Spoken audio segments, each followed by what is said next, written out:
Skuad Chelsea sudah terkonfirmasi 37 pemain dipastikan akan menjadi first team player di Chelsea di musim ini. Nomor punggung mereka pun sudah diumumkan. Ada beberapa anomali yang akan kita bahas di video kali ini dan juga informasi terupdate mengenai transfer Enzo Fernandez dan siapa saja yang akan dipaksa untuk keluar dari skuad Chelsea di musim ini.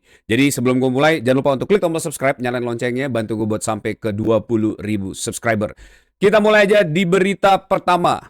Skuad Chelsea sudah diumumkan secara resmi dari website Chelsea Football Club. 37 pemain yang akan dibawa Xabi Alonso, tentunya hanya akan ada sekitar 20-an pemain yang akan dimasukkan ke DSP di setiap pertandingan.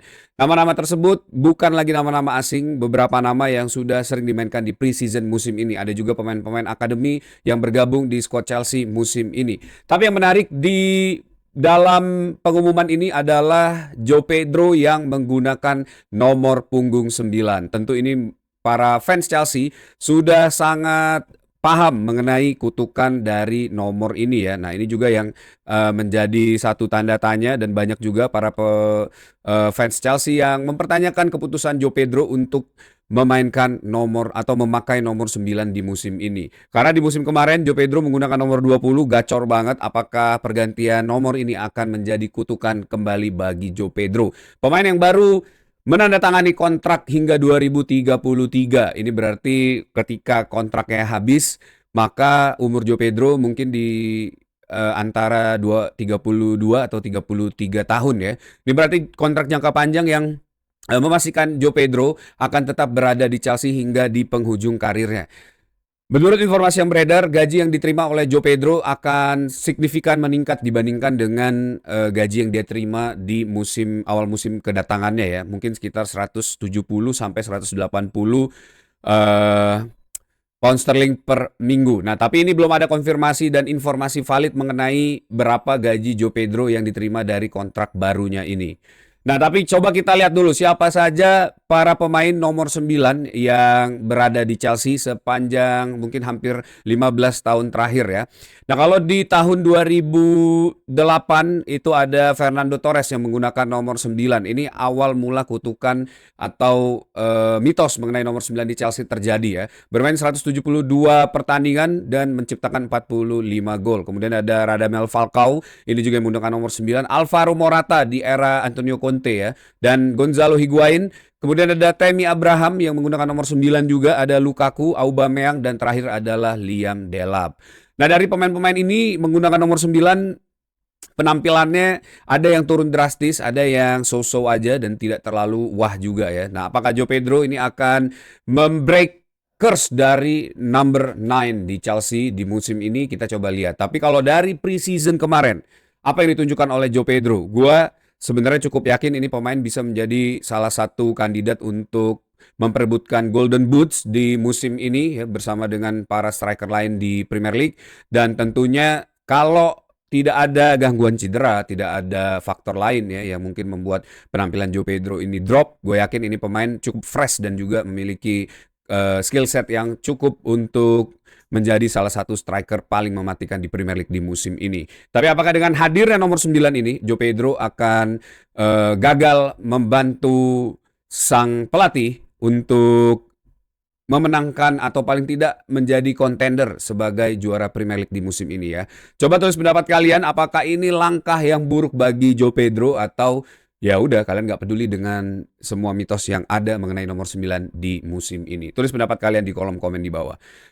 Nah, beberapa informasi terupdate juga mengenai Chelsea ya dalam persiapannya untuk memulai Premier League di musim ini. Ada target Xabi Alonso yang dibocorkan oleh Kieran Gill. Ini adalah jurnalis dari Inggris ya yang memang seringkali mengcover berita-berita mengenai Chelsea. Menurut Kieran Gill, Xabi Alonso ini ditargetkan untuk finish minimal di peringkat keempat di musim ini.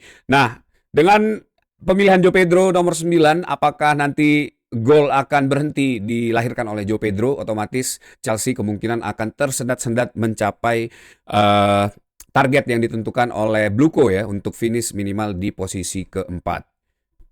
Selain Joe Pedro tadi, ada juga masalah lain sebenarnya yang bisa saja mengganggu atau justru menjadi katalis dalam transformasi Chelsea di era Xabi Alonso untuk mengejar posisi minimal di top 4 ini ya. Salah satunya adalah Enzo Fernandez yang juga diberitakan oleh Kieran Gill ini kemungkinan besar akan bertahan di Chelsea seandainya hingga bulan September atau di akhir transfer window ini Manchester City tidak juga melayangkan penawaran atau Enzo Fernandez masih akan bertahan di Chelsea.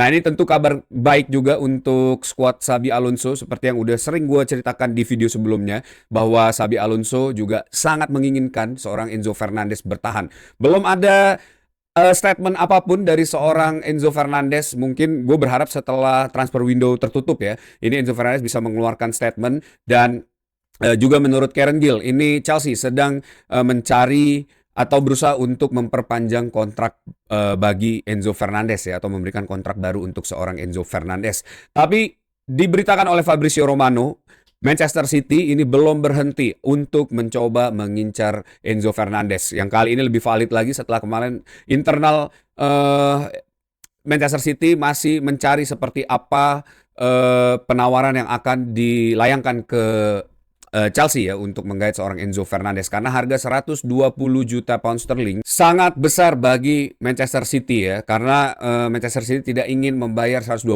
juta pound sterling apalagi harganya lebih dari 120 juta pound sterling seperti yang diinginkan oleh Chelsea di transfer deadline yang ditentukan bagi Manchester City kemarin. Manchester City sendiri menurut Kieran Gill ini memiliki plan B untuk mencari pengganti selain Enzo Fernandez. Begitu juga dengan Chelsea memiliki plan B atau sedang merencanakan pemain pengganti seandainya Enzo Fernandez nanti betul-betul akan menjadi pemain Manchester City. Langkah ini merupakan langkah yang menurut gue cukup rasional harus dilakukan oleh Xabi Alonso dan juga Chelsea dalam memitigasi transfer atau pergerakan dari pemain Argentina ini. Siapa sebenarnya yang sedang dipersiapkan oleh Xabi Alonso untuk mengganti atau plan B ya dari seorang Enzo Fernandez? Menurut Kieran Gill, nama Zubimendi, pemain tengah dari Arsenal ini sudah terdengar di dalam internal Chelsea di beberapa hari terakhir. Sebenarnya rumor ini sudah diangkat oleh berbagai media di beberapa hampir satu pekan yang lalu, tapi memang belum ada jurnalis yang valid memberitakan informasi ini. Dan Kieran Gill merupakan satu dari berbagai jurnalis yang menginformasikan bahwa nama Zubimendi masuk ke dalam target transfer Chelsea untuk menggantikan Enzo Fernandez. Zubimendi dan juga Xabi Alonso memiliki agent yang sama, memiliki sama-sama orang Spanyol ya, dan itu yang mungkin membuat nama Zubimendi ini dekat dengan Xabi Alonso. Kalau gue pribadi melihat seorang Zubimendi di Arsenal saat ini memang dalam masa-masa yang cukup sulit ya dalam transisinya karena ada kedatangan Bruno Guimaraes yang juga bermain dengan cukup baik di Community Shield kemarin, dan Bruno Guimaraes tentu secara Premier League ya lebih proven dibandingkan dengan Zubimendi. Tapi apakah Zubimendi ini adalah pengganti yang pas untuk Enzo Fernandez seandainya nanti pemain ini pergi dari Chelsea? Coba kita lihat dulu ya di momen terbaik Zubimendi bersama Real Sociedad. Di tahun 2022-2023 data ini menunjukkan bahwa pemain ini Zubimendi merupakan pemain yang memiliki possession dan juga passing progress yang baik ya.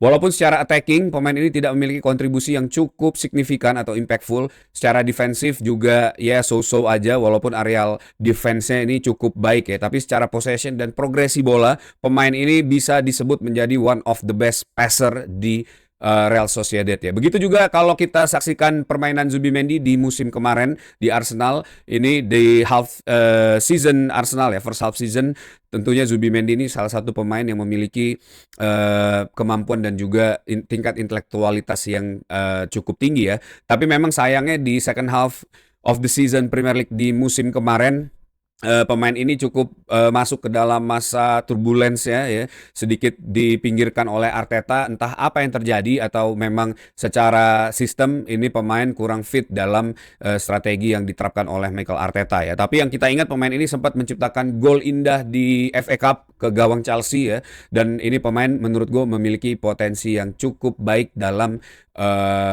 menjadi squad Chelsea di musim ini ya, seandainya memang benar-benar terjadi.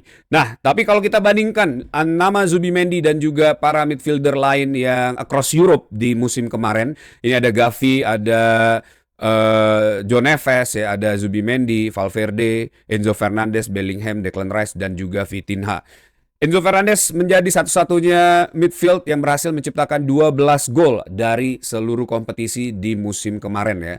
Nah, ini menjadi satu tanda bahwa pemain ini tidak bisa atau tidak mungkin digantikan oleh midfield lain di Chelsea. Dengan data dan realita yang ada, apakah nama Zubimendi ini layak untuk menggantikan seorang Enzo Fernandez di Chelsea? Ini gue akan kembalikan ke kalian semua, tapi kalau gue pribadi tidak ada pemain yang bisa menggantikan impact yang diberikan oleh Enzo Fernandez ke Chelsea di musim lalu ya. Tapi tentu Zubimendi memiliki potensi untuk menjadi pemain yang berfungsi berbeda dengan apa yang ditampilkan oleh Enzo Fernandez di Chelsea.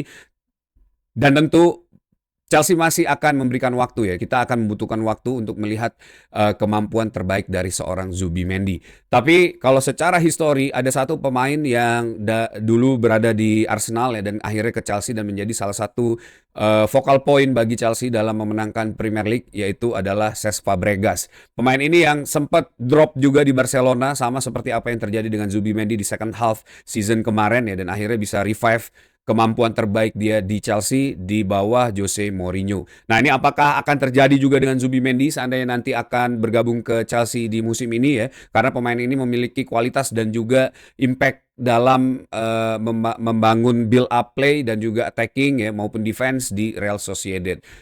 Tapi ya itu akan kembali lagi waktu yang akan menjawab ya, apakah nanti benar-benar Enzo Fernandez ini akan pergi ke City dan kita akhirnya akan merekrut Zubimendi, dan apakah itu adalah pilihan terbaik yang bisa dilakukan Chelsea di musim ini ya. Tapi coba tulis pendapat kalian mengenai pergerakan transfer yang mungkin saja terjadi dalam waktu dekat ini di kolom komen. Nah, ini ada beberapa info lain transfer update yang juga beredar ya dalam beberapa hari terakhir. Dua pemain yang mulai bukan disingkirkan ya, tapi mulai pelan-pelan diintegrasi dari skuad utama karena menurut laporan dari Matt Law, ini Jackson dan juga Liam Delap terlihat sudah berlatih terpisah dengan first team player. Kedua pemain ini memang dalam skuad bom Chelsea di musim ini. Nicholas Jackson sendiri sedang menanti pinangan dari Aston Villa. Tapi transfer ini mungkin terjadi seandainya oleh Watkins yang saat ini sedang diincar oleh Al Hilal. Ini benar-benar ditransfer out ke Al Hilal ya. Tentu transfer ini akan membuat Unai Emery memiliki cash value dan juga memiliki urgency untuk mendatangkan seorang Nicholas Jackson ke Aston Villa. Sedangkan Liam Delap sendiri sedang dalam menanti pinangan dari Everton ya untuk didatangkan David Moyes ke Everton. Nah, nanti kita lihat seperti apa perjalanan transfer dua pemain ini, karena tentu ini akan cukup mengubah landscape lini depan Chelsea yang berarti hanya meninggalkan seorang Emega yang menurut Matt Law akan dipastikan tetap berada di Chelsea di musim ini. Dengan adanya tiga striker yang available di Chelsea, Joe Pedro, Danny Welbeck dan juga Emega, ini memiliki tiga tipe permainan yang berbeda. Emega yang tentu lebih fisikal ya dan lebih mengandalkan kekuatan fisiknya untuk membreak pertahanan lawan. Ini gue yakin akan sangat berguna bagi Chelsea saat Chelsea harus berlawanan dengan center back yang memiliki physicality yang cukup tinggi ya. Nah, jadi dengan tiga kombinasi striker ini menurut gue apa yang disiapkan oleh Chelsea ini akan jauh lebih menarik dibandingkan dengan musim-musim kemarin di mana para strikernya memiliki tipikal permainan yang similar dibandingkan dengan musim ini. Dan kabar terakhir dari transfer ini ada nama Karim Koulibaly, pemain dari Wolfsburg dari Jerman yang berumur 19 tahun. Ini resmi akan didatangkan Strasbourg ke Prancis. Pemain ini sempat masuk ke dalam transfer list Chelsea di beberapa bulan kemarin saat transfer window mulai dibuka ya. Nah, tapi memang kelihatannya secara quality dan juga secara persiapan pemain ini masih sangat muda, dan pilihan dia untuk bergabung bersama Strasbourg menurut gua adalah pilihan yang tepat. Pemain ini diamankan Bluko ya di Strasbourg dalam rencana untuk menjadi first team player bagi Chelsea. Strasbourg sendiri baru saja menjual Morera ke AC Milan dan mendapatkan cash value yang lumayan besar, dan ini akan menjadi peluru untuk mendatangkan seorang Karim Koulibaly. Pemain ini tentu memiliki potensial ceiling yang tinggi, dan kalau perkembangannya baik di Strasbourg, bukan nggak mungkin dalam 2-3 musim Chelsea akan mendapatkan center back baru yang justru bisa jauh lebih tangguh dibandingkan dengan pemain-pemain yang ada saat ini ya. Nah, Tapi bagaimana nasib pemain-pemain lain yang ada di Chelsea yang saat ini harusnya sudah bisa dimainkan ke first team player? Anselmino belum ada informasi valid apakah akan dipinjamkan, tapi Mamadou Sarr yang saat ini juga menjadi salah satu pemain hasil groomingnya Chelsea, ya, diminati oleh Al Hilal. Nah, Mamadou Sarr ini katanya dilirik oleh Al Hilal untuk ditransfer permanen. Nah, apakah ini memang strategi dari Bluko untuk mendapatkan cash value ya dan bisnis seperti yang diinformasikan di berita gue di video kemarin. Kalau terlalu sporadis seperti ini, menurut gue strategi untuk menggrooming player ya dan menjualnya dengan harga yang jauh lebih tinggi ini akan gagal karena ini pemain nggak bisa reach the real potential dari mereka karena tidak ada tempat yang bisa bagi mereka untuk mengeluarkan kemampuan terbaiknya ya. Apakah ini memang merupakan cara yang tepat untuk melakukan bisnis seperti yang diinginkan oleh Bluko atau justru Chelsea membuang-buang talenta yang ada ya dan akhirnya harus mengeluarkan cost lebih untuk mendatangkan seorang pemain bintang? Coba tulis pendapat kalian di kolom komen di bawah. Ya, beberapa hari lagi Premier League akan dimulai dan Chelsea akan melakoni match pertamanya melawan Fulham. Nah, ini tentu adalah pertandingan yang sangat dinanti oleh para True Blue dalam mengarungi Premier League di musim ini. Persiapan Chelsea terlihat sudah jauh lebih matang dibanding sebelumnya. Para pemain juga sudah di-lock dan semua sudah mengerti apa hak dan kewajiban mereka dan apa yang harus mereka lakukan untuk mendatangkan piala ke Chelsea di musim ini. Tapi apakah langkah ini di akhir jendela transfer akan mengubah landscape kemampuan Chelsea ya, dan juga target dari Bluko untuk Xabi Alonso karena Bluko menargetkan minimal top 4 di musim ini. Dan apakah squad-squad yang ada ini cukup untuk membuat Chelsea bersaing melawan tim-tim besar yang terus berbenah di akhir jendela transfer window ini? That's it video for today. Thanks for watching guys. Buat kalian yang suka sama video ini, jangan lupa untuk klik tombol like, share juga. Dan yang paling penting adalah subscribe channel ini, nyalain loncengnya, bantu gue buat sampai ke 20.000 subscriber. Kalian juga bisa bantu gue dengan memberi hype di video ini, supaya makin banyak True Blue yang bergabung di channel ini. Jangan lupa untuk join membership, untuk support gue, dan akses video ini jauh lebih cepat dibanding yang lain ya. Thank you buat kalian semua yang sudah menyaksikan video ini sampai akhir. Tetap dukung Chelsea. One will always be blue, up to Chelsea.